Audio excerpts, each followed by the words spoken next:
Muy buenas noches, amigas y amigos del Instituto Latinoamericano de Investigación y Capacitación Jurídica, Latin Juris. Sean ustedes bienvenidos a esta, la 17ª jornada del Diploma Internacional en Derecho Penal y Procesal Penal.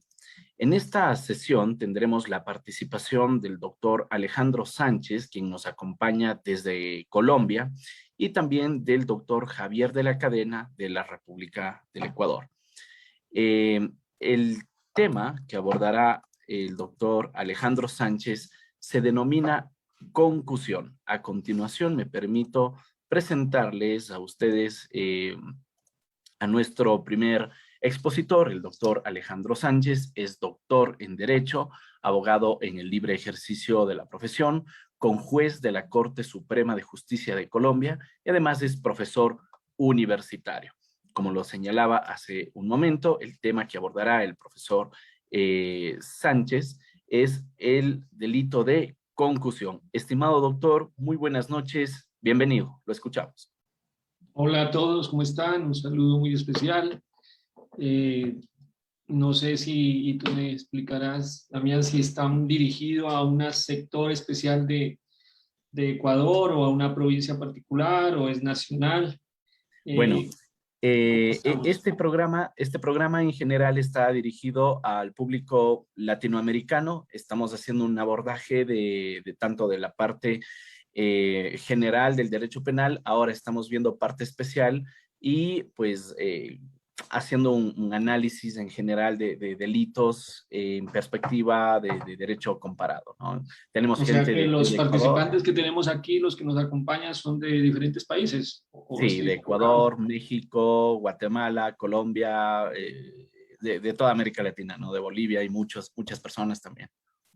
Ay, súper, pues a todas las regiones, sitios y lugares que nos acompañan hoy.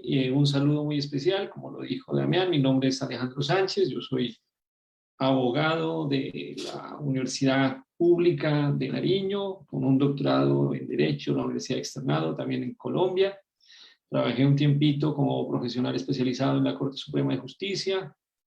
Bueno, y me dedico al ejercicio del litigio.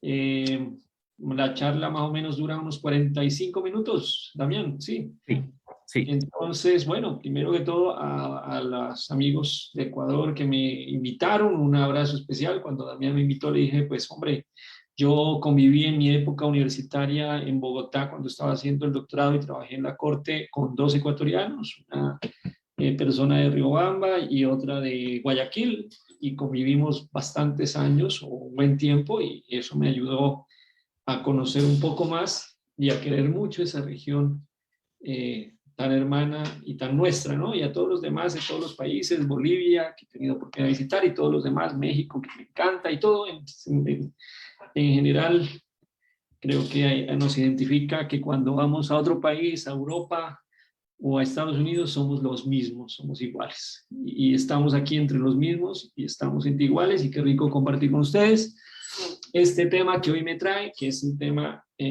muy especial, muy nuestro, muy latino, que es la concusión.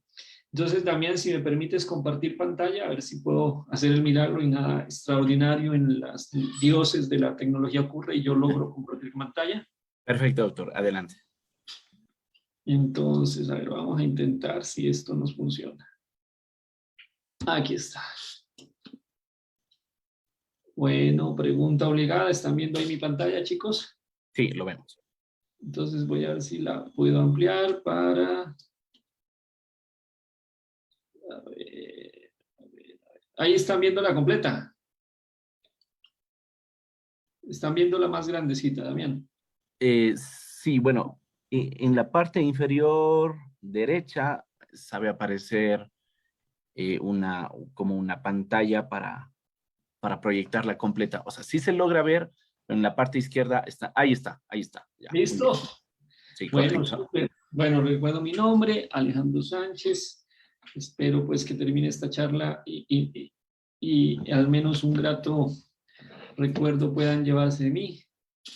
En lo académico, mi Twitter lo voy a poner ahora y al final, Es un Twitter extremadamente académico, donde publico temas puramente jurídicos o técnicos dedicados al derecho y al derecho penal y al derecho procesal penal. Es @alfesac. Bueno, entonces, continuemos. Voy a hablarles primero de este tema de la concusión y tenemos que salirnos un poquito del contexto muy latino, ¿no? Muy nuestro, y yo creo que cuando uno crece en Latinoamérica, crece con cierto miedo a la autoridad, ¿no? Contrario a lo que pasa a nivel distinto, donde la autoridad puede generar respeto, donde la autoridad puede generar un símbolo de institucionalidad. Creo, no sé, de pronto estoy equivocado, pero creo que la percepción, al menos de lo que mi percepción personal, mi experiencia anecdótica, es que como latino yo a veces también le tengo cierto miedo a la autoridad, ¿no? Le tengo miedo a que la autoridad abuse, le tengo miedo a que la autoridad se sobrepase, le tengo miedo a que la autoridad me invada, le tengo miedo a que la autoridad me exija y que lo exija con motivos no institucionales, sino que me exija con motivos desfasados de la ley. Y hemos crecido entonces con una cultura donde nos da miedo que la autoridad nos extorsione, ¿no? Es como la concusión, es la extorsión del servidor público, del funcionario público, del servidor del Estado. Y hemos crecido con ese temor. Y digamos que si ustedes se refieren a los casos de concusión, empecemos por la norma que en Colombia no regula. En Colombia, la norma de la concusión desarrolla el siguiente contexto. Dice, el servidor público que abusando de su cargo, de sus funciones, constriña o induzca a alguien a dar o prometer al mismo servidor a un tercero dinero o cualquier otra utilidad o lo solicite, incurrirá en prisión de 96 a 180 meses. Eso más o menos da algo de 8.5 años a 17 años. Son penas muy altas, ¿no? En Colombia son penas muy altas, somos muy agresivos con ese tipo de delitos del servidor público que abusa de sus cargos y constriñe o induce a otro para que le dé a él o a otra persona dinero, otra utilidad indebida o simplemente lo solicite.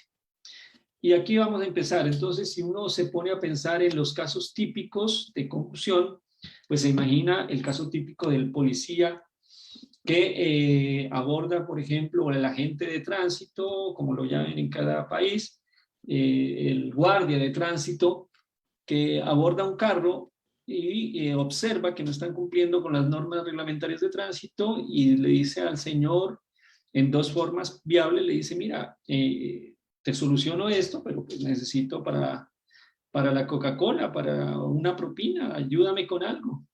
O esto tiene solución, pero pues tú verás, tienes que ser creativo, dame 200.000 razones para que no te ponga un parte, para que no te multe. Y ahí entonces se dice ya la sola exigencia, para él la sola, y si de ahí pasa, decirle, bueno, mira, ni sé qué, si no me pagas esto, entonces te multo y te quito el vehículo y tal. Entonces las formas más sutiles, las formas más violentas, las formas más directas, las formas más indirectas de esa extorsión del servidor público están acá.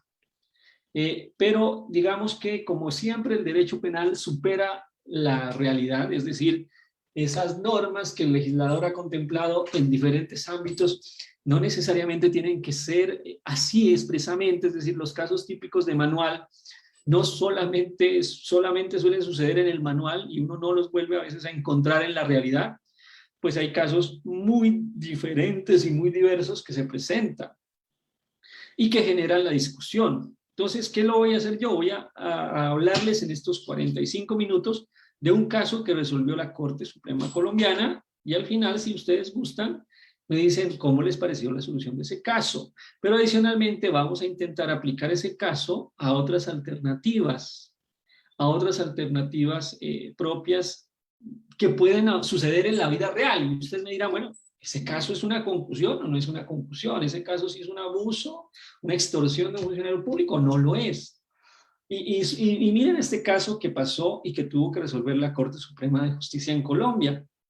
Lo voy a leer, voy a desarrollar el casito y esto fue lo que pasó en la vida real. Haré alguna adaptación para explicarles algunos temas técnicos, alguna cosita que aparece ahí, y les desarrollaré el caso de la manera en que sucedió. Ustedes miran, bueno, ¿esto en Colombia vendría a ser una confusión o no? en Ecuador, en Panamá, donde estén, en sus países, en México. ¿Esto es una conclusión o no es una conclusión?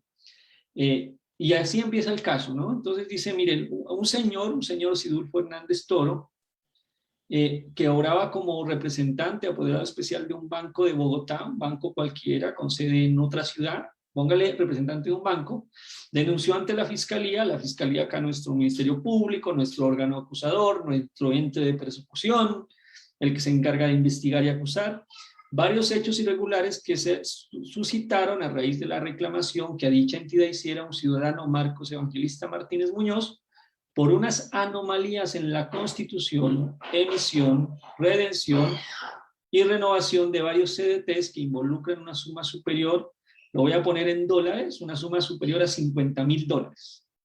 ¿Qué es un CDT? Un CDT es un certificado, es que tú vas a dejar tu plática a un banco y le dices, mire, si yo se la dejo un año, usted me paga un interés especial, y ustedes saben que los bancos trabajan con la plata suya, si usted se la deja, pues va a decirle, si yo le pago un buen interés, déjemela a cierto término, certificado de término, y yo le pago un interés. Y este señor, don Marcos Evangelista, fue a ese banco y le dejó esa plata al banquito y le dijo, mire, se la dejo un año, paguen un interés por dejársela un año y después me la devuelve. Y el banco le dijo, sí, y aquí está su certificado de que usted me dejó esta platica a este término. Entonces dice, la historia dice que para la gestión correspondiente, Martínez Muñoz, don Marquitos Evangelista Martínez, confirió poder al abogado Germán Bolaños Lemus, quien se acercó a las instalaciones del banco para solicitar los rendimientos ocasionados e informar que se debía agotar una conciliación ante la fiscalía. ¿Qué pasó? En esencia, lo que pasó es que un día don Marquitos Evangelista fue al banco y dijo, ¿cómo está mi CDT? Y resulta que la persona que le había hecho firmar el certificado de que recibió esa plata ya no estaba. Y va con una nueva persona y le dijo, oiga, yo dejé $50,000 por ahí en enero, ¿cómo va eso? Y entonces revisan el sistema y el sistema le dice, oiga, don Marquitos, aquí no hay plata. ¿Usted a quién le entregó eso? ¿Cuándo? ¿Cómo? ¿Dónde? Y aquí sigue la parte de la historia. Entonces, ¿qué dijo el denunciante? Según el denunciante, pese a que la corporación financiera decidió asumir la pérdida, esa plata se perdió, y cancelar la suma de los $50,000 al reclamante, ante su oficina concurrieron intempestivamente en la tarde del 10 de octubre de 2011 Marcos Martínez Muñoz, Germán Bolaños Lemus y XXX, que era una fiscal seccional, póngale fiscal, quien fue presentada como la funcionaria a cargo del asunto y afirmó, sin ser cierto, que el proceso penal por el tema del pago del dinero reclamado ya le había sido asignado por reparto, aunque no contaba físicamente con la respectiva carpeta. Entonces, ¿qué pasó? El señor Marquitos Evangelista se entera de que su plata no existe allá, y ¿qué le cuentan? La historia informal es que una funcionaria del banco utilizó unos papeles oficiales del banco que iban a ser descontinuados, y a partir de esos papeles oficiales del banco empezó a prometerles a unos supuestos clientes especiales que tenían historia crediticia en el banco un interés al año muy favorable si dejaban su platica. Es decir, por ejemplo, 10%, 12% al año. Señor Marquitos Evangelista, déjenos su plata y le vamos a pagar el 12% al año de rendimientos. Y don Marquitos Evangelista, como otras personas, confiaron en esa funcionaria del banco y le entregaron su platica. Resulta que la funcionaria ya estaba de salida, planeaba volarse, coge los certificados, le recibe la platica y nos vemos. Y claro, después de este señor, como otros llegan a reclamar, dicen, mis dólares, $50,000 metí allá, ¿y qué pasó con mi plata? Pues le dicen, hombre, la platica como que perdió. Y empieza el señor con su abogado a decirle, oiga, pero ¿cómo así? Págueme mis intereses, devuélvame mi plata y además pagó abogado, págueme mis honorarios de abogado, porque esto es culpa de ustedes. Y se presenta un día una señora que se llama XXX, que es fiscal, es decir, oiga, yo soy fiscal, yo soy un ente persecutor del delito, yo soy un miembro del ente que persigue el delito, vengo a reclamar esa platica, vengo a proteger los intereses de la víctima y a decirle a ustedes que, ojo, están metiéndose en un problema porque este es un caso penal y este señor es una víctima y queremos velar por sus intereses como víctima. Pero había un problema. ¿Cuál era el problema? La señora, si bien era fiscal, hecho cierto, era falso que tenía el caso, no le había sido asignado, acá hay un sistema de reparto, los fiscales no cogen los casos que quieran, sino que se los asignan de manera aleatoria, discúlpeme, y eso es lo que pasó acá. Entonces, imagínense la situación tan particular. El señor quiere reclamar una plata que es de él, ¿ok? No hay duda que la plata que es de él. El banco le dice, y aquí viene la siguiente parte.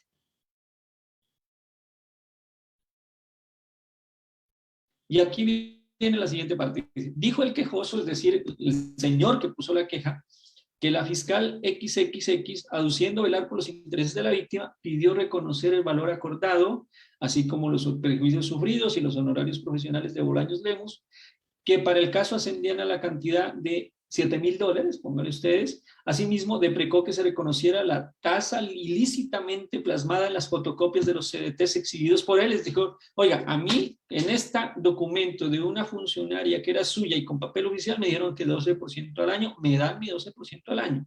Y advirtió, antes de abandonar la reunión, comillas, que cualquier acuerdo debería ser comunicado de manera directa a ella, como representante de la fiscalía. Miren cómo ella asumió ese rol y se presentó al banco a decirle, oiga, quiero la plata que este señor metió aquí, quiero los intereses que le prometieron y quiero que le paguen los perjuicios y que le paguen el abogado que él tuvo que contratar para cobrar esta plata.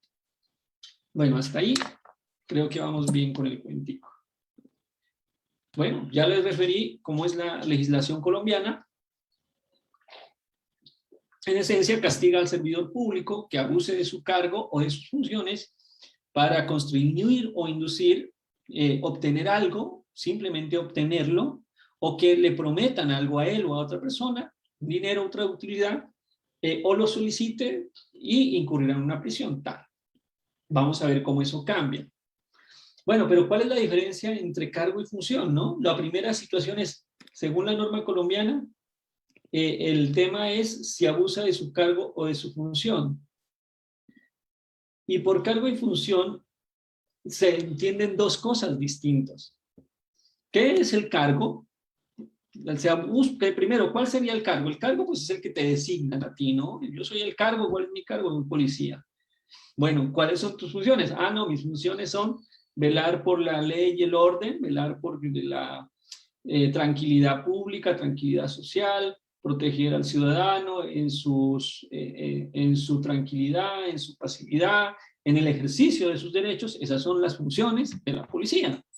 Y el cargo, policía. Entonces dicen, bueno, ¿cuándo se abusa de la función? Cuando se desbordan o se restringen indebidamente sus límites o se utilizan para fines protervos. Entonces, un fin protervo, un fin malvado. Entonces, dice el policía, está para cuidar a las personas en sus bienes. Entonces, no está bien que un día le quite en ejercicio de sus funciones, como miró a alguien mal parqueado, le diga, venga, tú estás mal parqueado, mi función es decirte, no parquees en ese carro, no estaciones tu automóvil ahí, como no lo estás haciendo, entonces por favor dame 100,000 pesos. Esa no es la función, ¿ok? Pero también cuando se abusa del cargo, cuando se abusa del cargo, cuando se aprovecha de modo indebido de la vinculación que éste pueda tener con una situación concreta que el empleado no está llamado a resolver o a ejecutar por razón de sus funciones. Entonces, el policía que está vigilando el tránsito y que está viendo si las personas cumplen las normas de tránsito, un día ve a un pobre anciano que está intentando,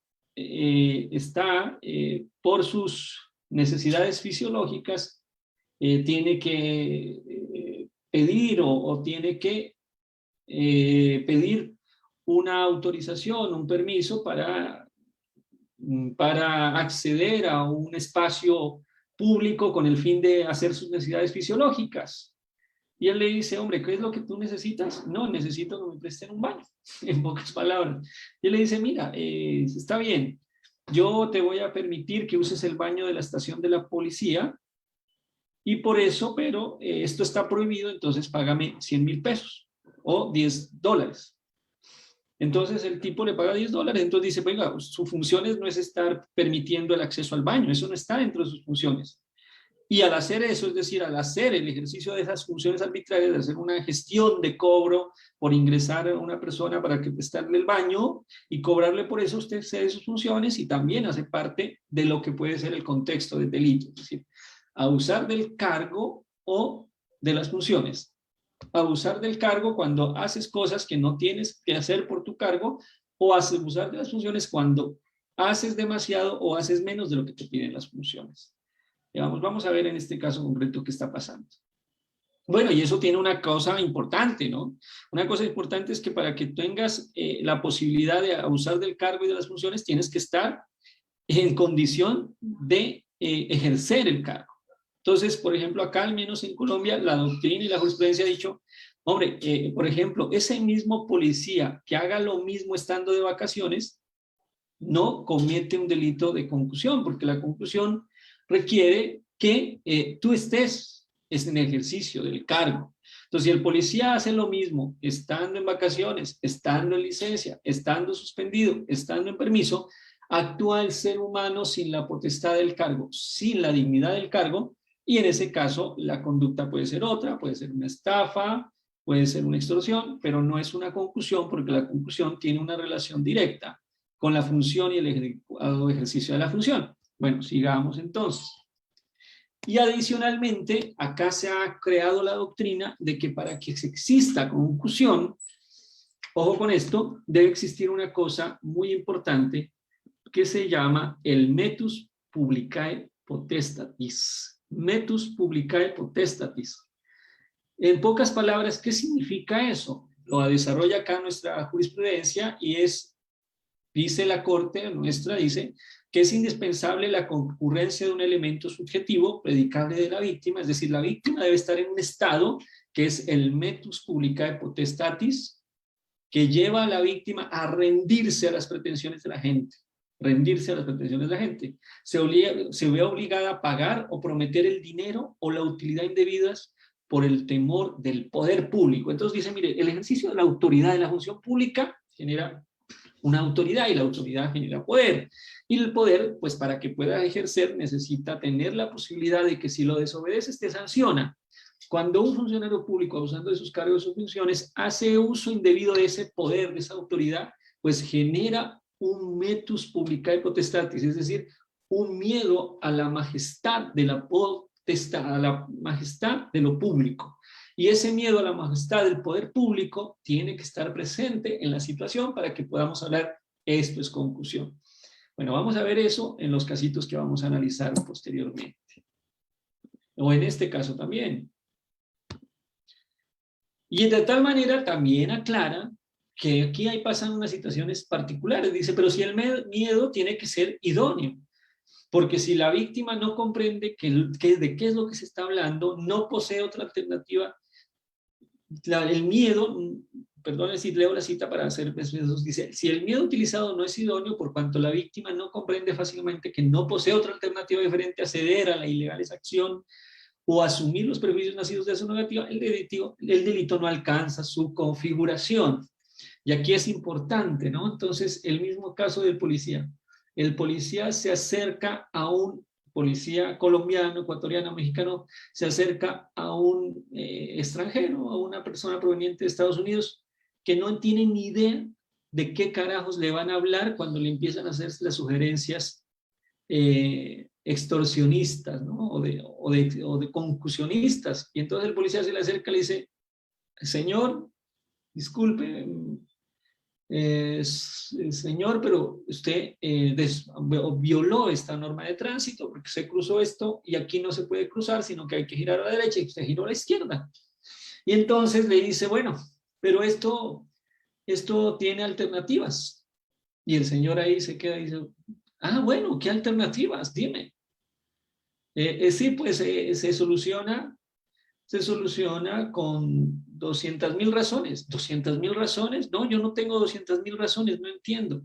Bueno, supongamos que el policía se cansa de insinuarle y el señor nunca entendió de qué carajos le estaban hablando, nunca entendió que estaba siendo extorsionado por un servidor público, concusionado por un servidor público. Pues la Corte dice, si no hay ese miedo a la potestad de lo público, al poder público, la conducta no se presenta. Entonces este señor podría quedar impune. vamos a avanzar en el casito que tenemos. Bueno, después vienen las diferentes modalidades que nosotros tenemos. Nosotros tenemos una modalidad que es la violenta, que es constreñir, que es con pena a la fuerza, puede ser con violencia, con amenazas, con presión, para que una persona tome o no tome determinada decisión. Y eso puede demostrarse no solamente con palabras, puede demostrarse con actitudes, con posturas. La ley dice, nuestra jurisprudencia no exige una forma específica. Entonces, simplemente, por ejemplo, el mostrar el arma, ¿no? El policía que muestra el arma y le dice, bueno, esto tiene una solución y ¡pum! Te muestra tremenda pistola. Pues, ¿qué te está insinuando? Te está insinuando, tiene una solución, pero puede costar. Entonces, la forma violenta puede tener diferentes formas y es viable en todas ellas. La otra es la inducción. La inducción es dicen que es la latina, ¿no? La forma latina, ¿no? Pues no es violenta, pero instiga, persuade de una manera muy sigilosa, muy cuidadosa.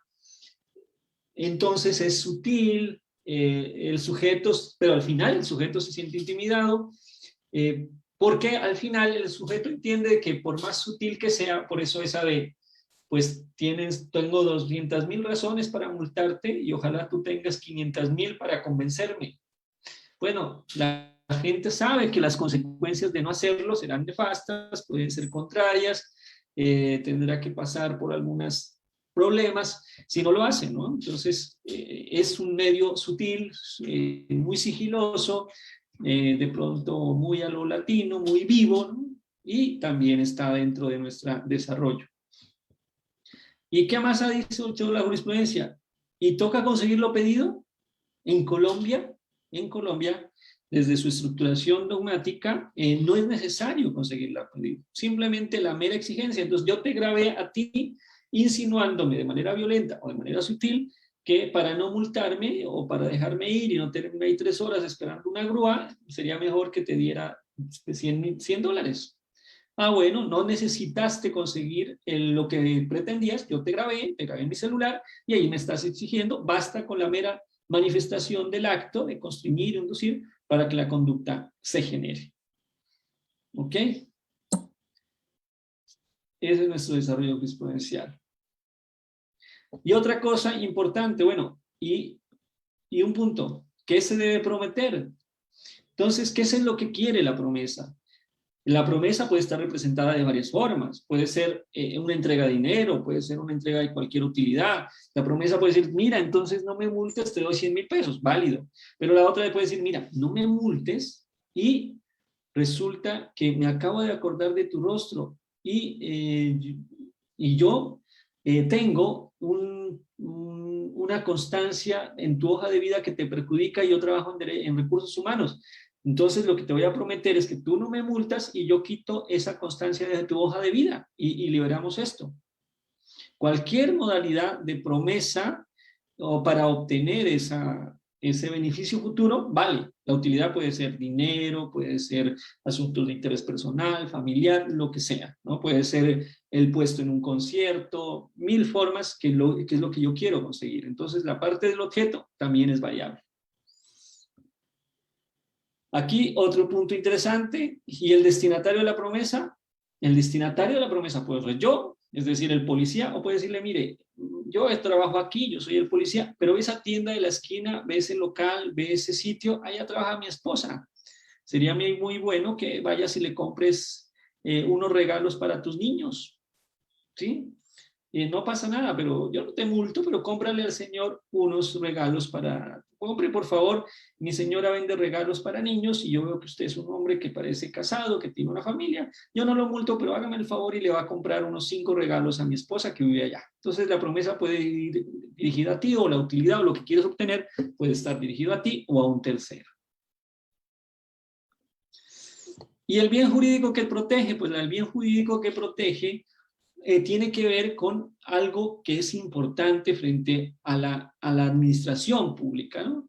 Y entonces lo que se ha dicho en Colombia es que cuando un funcionario actúa de esa manera, cuando un funcionario actúa de una manera conclusiva, pues derrumba, pone en entredicho, pone en cuestionamiento la certeza, la probidad, la transparencia con que debe actuar la administración pública, ¿no? Es un bien jurídico que tiene que ver con la transparencia, con la certeza, con la objetividad, con la institucionalidad, por decirlo en palabras más prácticas, de que la administración pública no se mueve por intereses personales, no se mueve por intereses de utilidad, no se mueve por intereses malvados, no se mueve por intereses mezquinos, no se mueve por intereses distintos a lo mejor para todos, es decir, al interés común, al interés superior. Entonces se dice, eso es lo que queremos proteger, la organización, la estructura, la transparencia, todo, la probidad, la claridad, la objetividad de la administración pública es lo que está en juego cuando se cometen conductas como estas. Ok. Bueno, pero aquí vamos al caso que nos incitaban, volvamos al caso que tenemos. Un señor, además de una edad muy avanzada, mete su dinero en una entidad bancaria pensando que la entidad bancaria le promete, o un representante de esa entidad le promete que le iba a pagar una tasa de interés muy alta si lo deja un año en sus arcas. Y el señor se confía, entrega su plata, y después un buen día quiere hacer un control de cómo van los recursos, se entera que, oigan, a usted lo tumbaron, esa funcionaria ya no trabaja aquí, sí trabajó, uy, sí, qué pena con usted, esa señora cometió un delito porque les hizo firmar a unos clientes unos formularios de depósito a término y se voló. Y el señor, y la primera respuesta que le dan, no hay nada que hacer porque eso no lo hicimos nosotros. Y entonces el pobre señor a buscar abogado, a reclamar, el banco en estudio y todo así empieza. Y de repente había una persona que tenía que tomar la decisión, como es decir, una especie de supervisor, de jefe, de persona con capacidad de mando que tenía, a quien le plantean en el banco, le dicen, oiga, pasó esto con el señor, ¿qué vamos a hacer con don Marquitos? Y hay un señor que tiene que tomar la decisión, entonces él tiene que decidir, ¿qué voy a hacer aquí? ¿Le devuelvo la plata al cliente? ¿Le devuelvo con los intereses? ¿De qué cantidad? ¿Qué voy a hacer? ¿Le pago perjuicios? ¿Pago lo que me está reclamando el abogado? ¿Hay que indemnizarlo? Y ese señor viene siendo el testigo estrella de la fiscalía. ¿Por qué? Porque es el señor que un día que va a don Marquitos, allá al banco, lleva a esta señora, que es una fiscal, y le dice, venga, acompáñeme y vamos allá a reclamar. Y ahí a este señor, a este testigo estrella, se le presenta a ella y le dice, mira, soy la fiscal del caso. Vengo aquí a acompañar a la víctima, porque esta víctima perdió aquí $50,000 y esto no puede quedar así. Y entonces él declara lo que escuchó. Y dice el testigo estrella, ¿qué le fue lo que le dijo la fiscal que supuestamente tenía el caso? Dice el testigo, yo le pregunté que si la habían asignado, dijo que sí, pero que no le habían subido la carpeta al despacho. Y la elogié por hacer actuaciones proactivas y manifestó que se debían garantizar los derechos de las víctimas. Y el testigo dice, si se hubiera presentado sin la fiscal, no se hubiera atendido porque no había cita. Y accedí como se presenta porque es como se presenta la fiscalía, yo diría que es intimidación, porque no es normal que se presente la fiscalía a un banco. Entonces, mire lo que está diciendo, dice, yo no la tenía pensado atender ni a don Marquitos ni a nadie, porque yo estaba estudiando el tema de ellos. Pero cuando me dijo, oiga, llegó la fiscalía, dicen, no, yo tenía otra agenda, yo me iba incluso para otra parte, pero me dicen, no, llegó la fiscalía con el tema de don Marquitos, señor, devuélvase porque usted tiene que atender eso. Entonces yo me devuelvo con un carro y me devuelvo al banco a atender a don Marquitos y a la fiscal, porque es que si llega la fiscal, pues hombre, uno atemoriza, yo voy a atenderla. Indicó asimismo que la fiscal expresó que lo que esperaba era que se garantizaran los derechos de las víctimas, perdón la palabra víctimas, porque yo era, comillas, yo era conocedor de las implicaciones que tenía el no indemnizar adecuadamente a los perjuicios. Eso me dijo esa señora, que quería que se garantizaran los derechos de las víctimas y que si no, usted sabía cómo es eso. Usted sabía que si no se indemnizan adecuadamente los perjuicios, eso hay consecuencias. ¿Oyó? Entonces, ahí termina la relación. Y viene entonces el análisis. ¿Eso es conclusión o no es conclusión? Y ojo a los detalles que tiene el caso. Ojo a los detalles. El dinero que estaba reclamando, lo estaba reclamando de manera indebida. Las pretensiones que estaba elevando al banco eran pretensiones indebidas. La fiscal que acompañó a su amigo Marquitos después dijo, ¿por qué lo acompañé? Porque el señor es mi amigo de toda la vida y mírenlo, es un anciano que le van a quitar sus recursos, sus únicos recursos, y está en discusión que le devuelvan sus recursos. Yo intervine por un tema personal. Pero la pregunta es, ¿eso es concusión? Y dijo nuestra corte al fallar ese caso, comillas, la manera como XXX, la fiscal, podía lograr o incidir en tal cometido era a través de un acto idóneo, inequívoco, dirigido a manipular la voluntad de Sidulfo Hernández, la persona que lo atendió, la persona que tenía que tomar la decisión. 2 puntos, realzar o destacar la investidura propia del cargo como fiscal seccional que ostentaba. Entonces dijo la corte, mire, sí, la señora se presentó allá con su investidura e hizo gala de su investidura para que la atendieran, para que el señor cambiara su agenda y la atendiera. Entonces, estamos ahí en el marco de que esto sí puede ser una concusión.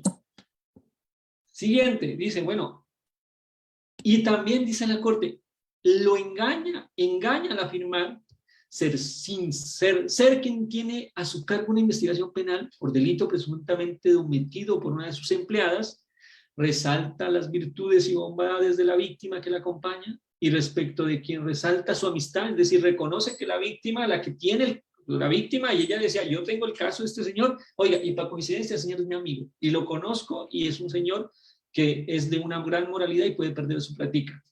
Resalta los valores de la víctima para luego manifestar su interés en que resulte debidamente indemnizada, dado que de lo contrario la entidad se vería afectada. Ello indiscutiblemente informa de la extralimitación de poder idónea e inequívocamente dirigida a lograr que el sujeto pasivo acceda a sus pretensiones. Mire, dice, no, aquí están los requisitos de la conclusión, porque está sometiendo a un sujeto pasivo al miedo de la potestad. Siguiente.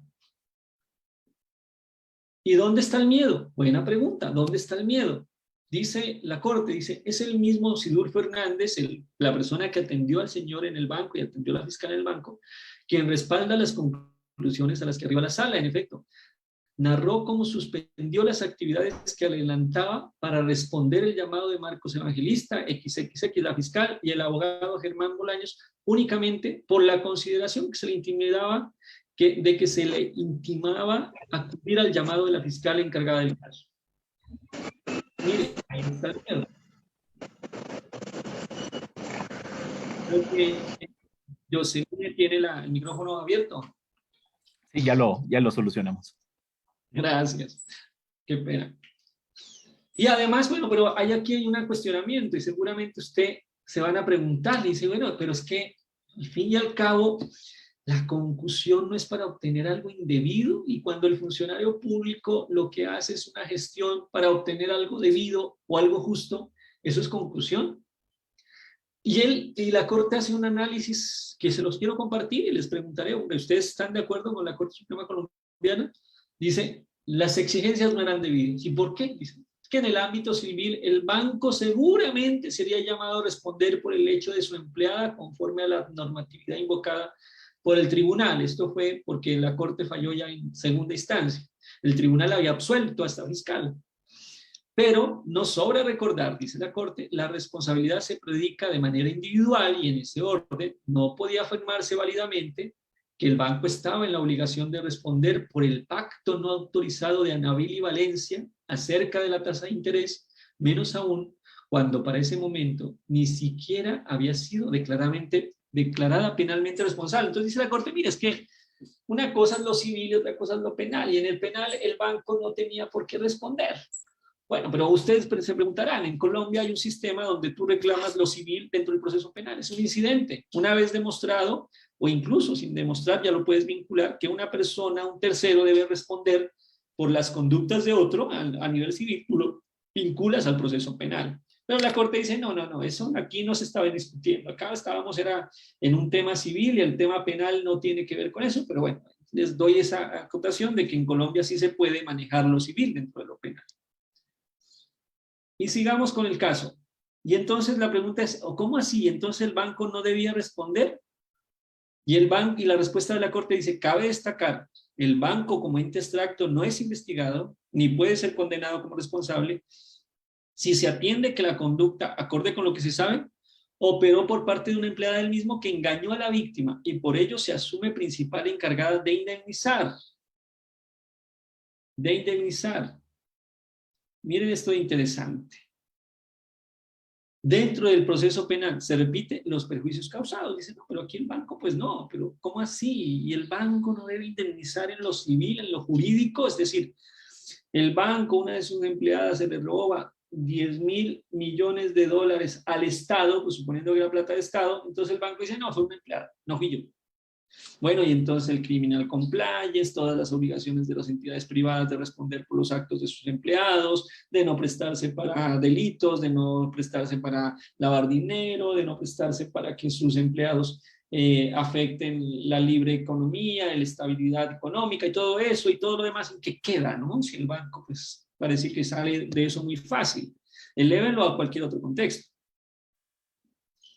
Entonces, dice la Corte, si la acusada decide actuar como fiscal, además encargada del caso y buscando de un tercero un pago ajeno a la investigación que se supone adelantar, es claro que lo solicitado sí debe asumirse indebido, sin necesidad de examinar dentro del plano estrictamente civil la efectiva obligación por parte de la entidad crediticia de asumir intereses ajenos a los que ofrece, pagar el apoderado del afectado o cubrir unos daños que, se reitera, en el plano penal están radicados en cabeza de la ejecutora de la conducta ilícita.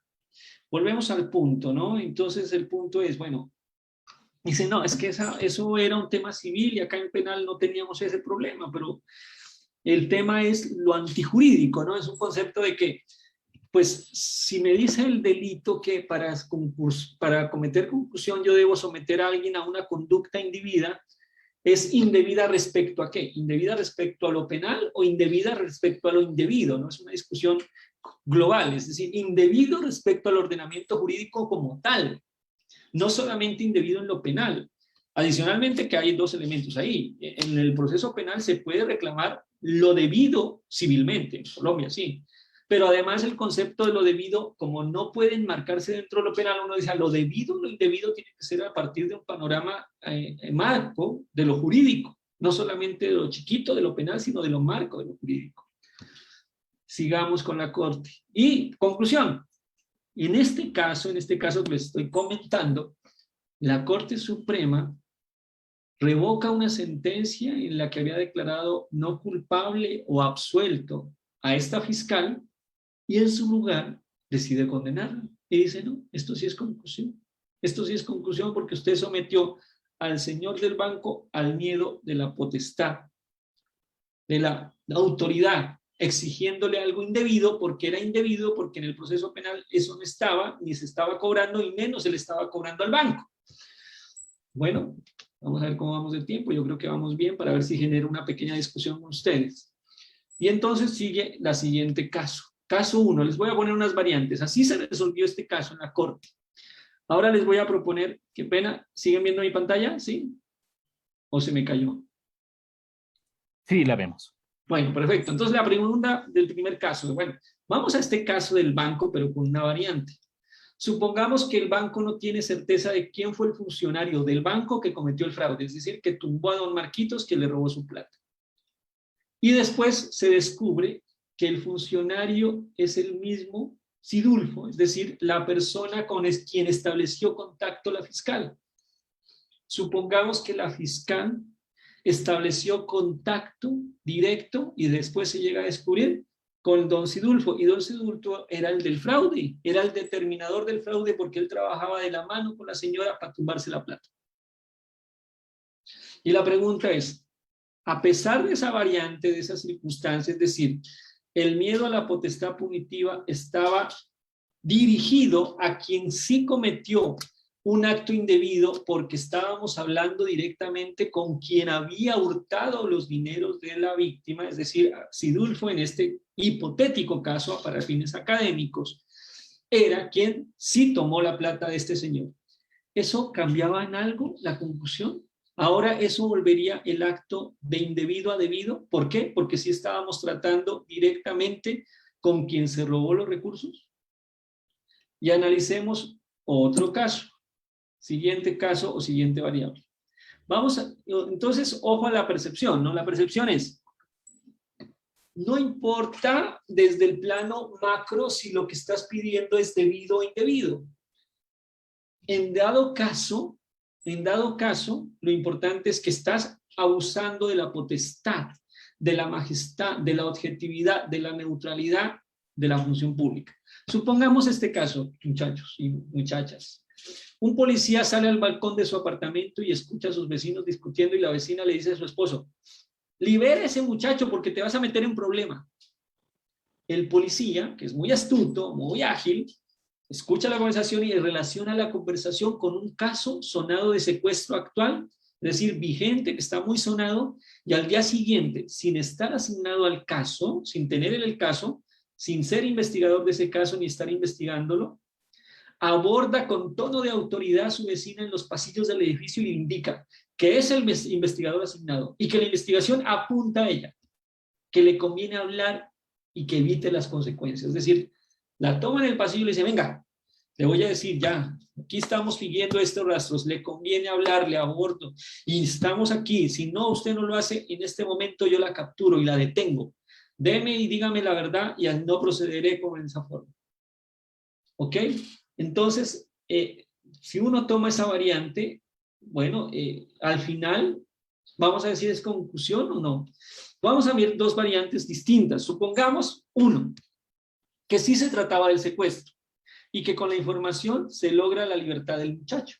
Es decir, el policía acertó, tenía olfato, hiciera el secuestro. Bueno, entonces le dirían, él, cuando le preguntan, hombre, ¿y usted por qué hizo eso? Le dicen: ah, no, porque quería obtener un ascenso. Bueno, la pregunta sería, ¿qué utilidad tenía él? Entonces, como la jurisprudencia dice, no requiero dinero, no requiero nada, una utilidad simbólica, lograr una utilidad simbólica de parte de la persona que estoy presionando, abusando de mi cargo y de mis funciones, puede ser concusión. Y la autoridad, ¿y cuál es la promesa simbólica o el logro simbólico? Ah, no, es que quiero ser reconocido, quiero ser famoso y quiero resolver este caso. Y entonces, ¿será concusión? Pero vamos a la siguiente variante.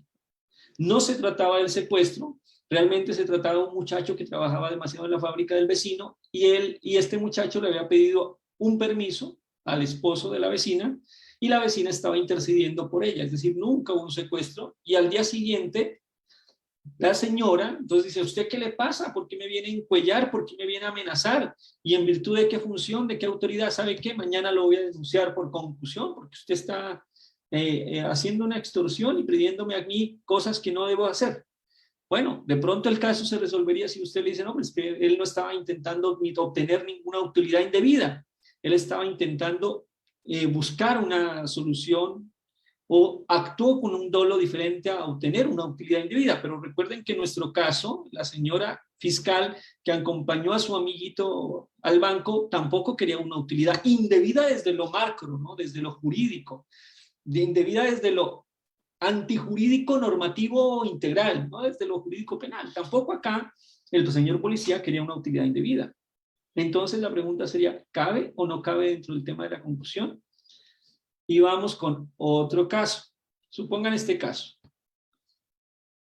Policía aborda un vehículo de alta gama que va por la calle. En este van 4 jóvenes. El policía observa que no llevan cinturón de seguridad. Les dice que tiene que multarlos, pero que eso se soluciona con una propinita. Los jóvenes no musitan palabras, están tranquilos, serenos, lo ven con cara de admiración, de consternación, pero no musitan palabras. El policía se muestra más agresivo al ver la actitud de los muchachos. Ah, entonces no quieren por las buenas, entonces por las malas. Se bajan del vehículo, les dice. Los jóvenes siguen impávidos, admirados de la actitud del policía.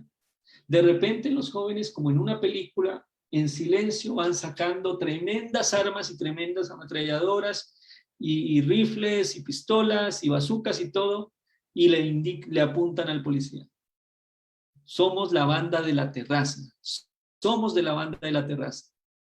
¿Aún no quieren multar? El policía se queda callado, alza sus brazos y los chicos se van.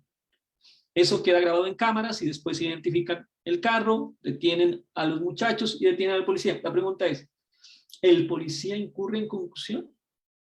Sí, Entonces la pregunta se me genera, ¿estaba pidiendo una utilidad indebida? Sí. Pero desde el punto del miedo a la autoridad, ¿cómo se constata ese miedo a la autoridad? ¿Por qué? Porque estos pelados no tenían miedo, en ningún momento sintieron miedo a la autoridad. Es más, ellos no respetan la autoridad, viven por fuera de la autoridad y no tenían el mínimo grado de temor a la autoridad. Se generó la confusión. Y en el otro caso, en el caso del banco, también la duda existe, porque si usted le pregunta al gerente, oiga, ¿a usted le dio miedo a la autoridad? Pues la autoridad me da miedo en general, porque él lo dice. Sí, claro, cuando me llega a mí la fiscalía, el ente acusador, el Ministerio Público, y me dice, le va a estar haciendo una visita a su oficina, yo siento temor, pero es un temor general. Pero sintió otro tipo de miedo, se sintió coaccionado, se sintió amenazado. No.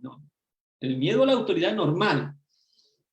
Bueno, en los dos casos entonces, en el uno sí hay miedo y en el otro no hay miedo. Entonces, en el caso donde abordan a los chicos de la banda La Terraza, ¿hay confusión? Muy buena pregunta. Creo, y soy partidario, sus señorías, perdónenme que yo soy litigante y esa palabra a uno se le queda y habla así, sobre todo en estas audiencias virtuales, que hay unas soluciones para esos casos, al menos a nivel colombiano. Y es que al menos a nivel colombiano creo, y a nivel latinoamericano, creo que no estaríamos hablando en algunos de ellos de casos de concusión o de extorsión del funcionario público, sino que hablaríamos de unos casos mejor de abusos de autoridad y también de abusos de función pública. ¿Por qué abuso de autoridad? Nosotros regulamos un delito que se llama abuso de autoridad, que es cuando el funcionario público, con ocasión de sus funciones o excediéndose en ejercicio de ellas, cometa un acto arbitrario e injusto. Entonces el policía que apretó, perdónme la expresión, a la vecina para efectos de que le diga la verdad, pues no cometería concusión, sino de pronto un acto arbitrario injusto. O también hay otra modalidad que puede aplicarse, que es el abuso de la función pública, y es el servidor público que, abusando de su cargo, realice funciones diversas de las que legalmente le correspondan. También podría, en gracia de exclusión, caber en estas funciones, tanto para el caso de la fiscal, que pueda reclamarle la platica a su amigo Marquitos, como para el policía. Es decir, estaríamos en este escenario. En ese punto, entonces, creería yo que la garantía de la objetividad, del bienestar, de la imparcialidad, de la neutralidad, de la administración pública se puede proteger de varios fines, pero que hay que tener en cuenta que no podemos encuadrar todo como si se tratara de temas de concusión, ni exigirles a los funcionarios, o hay que exigirles a los funcionarios un actuar recto y correcto, pero no siempre que para efectos de su comportamiento pretendan obtener algo, ese pretender obtener algo siempre se ha juzgado como concusión.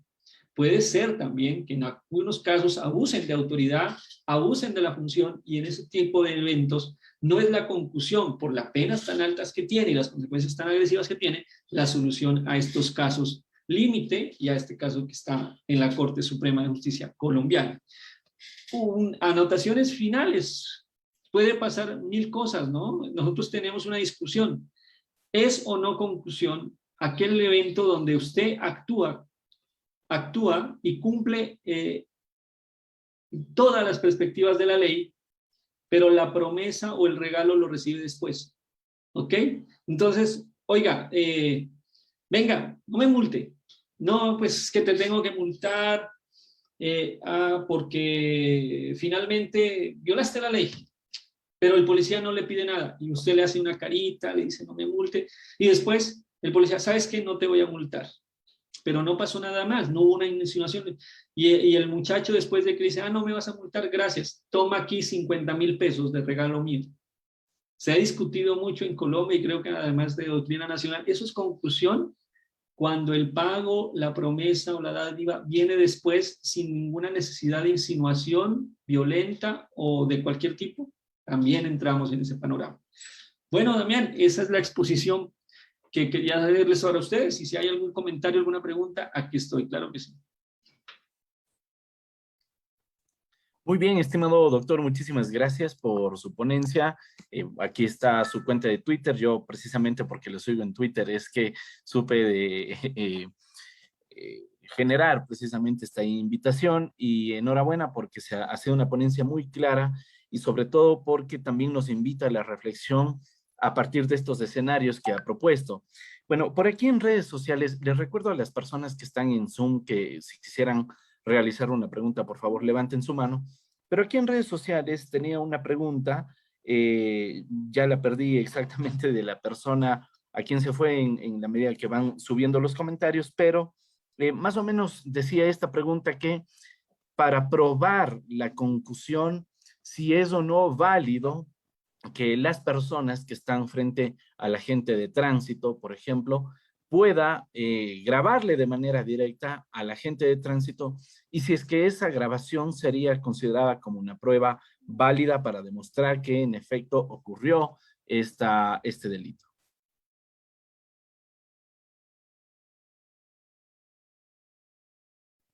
Está con su micrófono apagado, doctor. Sí, se me perdió la conexión un minutico. La pregunta era... Sí, la pregunta es si, a ver, si las personas que graban en los casos de los agentes de tránsito podrían utilizar estas grabaciones con la finalidad de poder demostrar que existe el delito, ¿sí? Y si es que esta prueba puede ser considerada una prueba válida, sabiendo que se trata de una grabación no autorizada por el interlocutor, el agente de tránsito. Pregunta muy interesante, muy interesante. A ver, a nivel doctrinal, a nivel de la experiencia colombiana, las personas que graban episodios que puedan acreditar la existencia de un delito que en determinado momento los comprometa en el escenario de los hechos, es decir, del contexto de la situación, es viable que utilicen esas grabaciones. Es decir, por ejemplo, tú me estás proponiendo a mí un soborno, yo te puedo grabar porque me estás pretendiendo involucrar en una conducta delictiva y con eso yo protejo una prueba para decir, mire, el día de mañana yo no actúo aquí. Pero adicionalmente, en otros episodios, además, es obligatorio. Es decir, oiga, te metiste a mi casa con una niña y la violaste y yo grabé en las cámaras y te tengo grabado.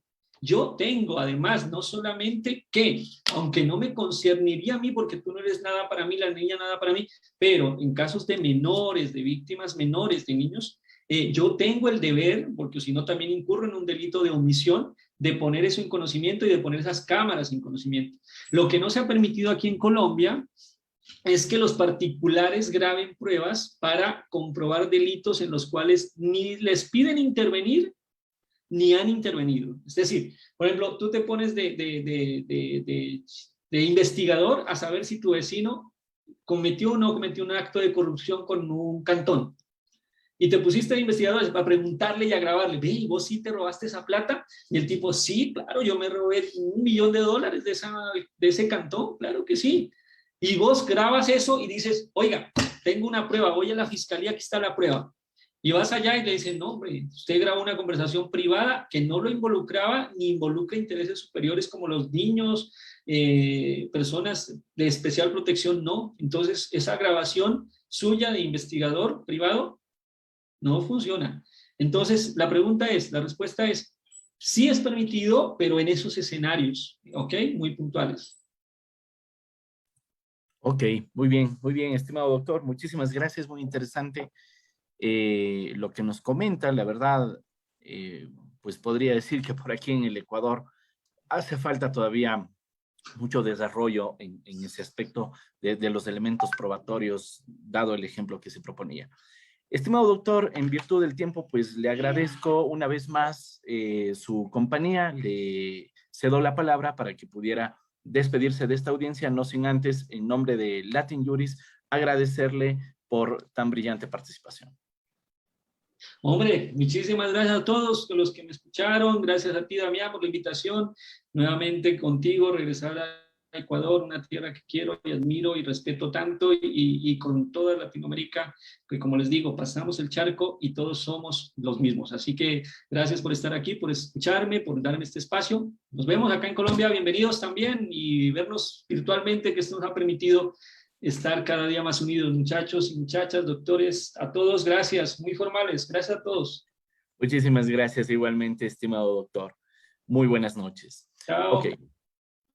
gracias.